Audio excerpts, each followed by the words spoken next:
presidente, volto a reafirmar que o meu voto é consciente.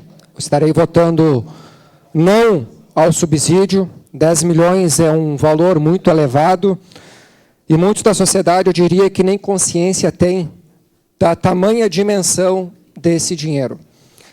E eu não estou aqui fazendo demagogia, não estou levando para o lado coração, não estou fazendo vitimismo e acredito que posição é algo que esse vereador tem.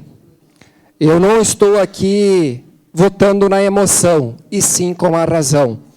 Cumpro com a minha palavra do meu discurso de 2022 e, mais uma vez, friso, estou votando com a minha consciência tranquila, porque, repito, faltou articulação do Executivo, teríamos que nós, vereadores, ter, sim, observado e ter uma apresentação do Executivo para que, sim, votássemos consciente.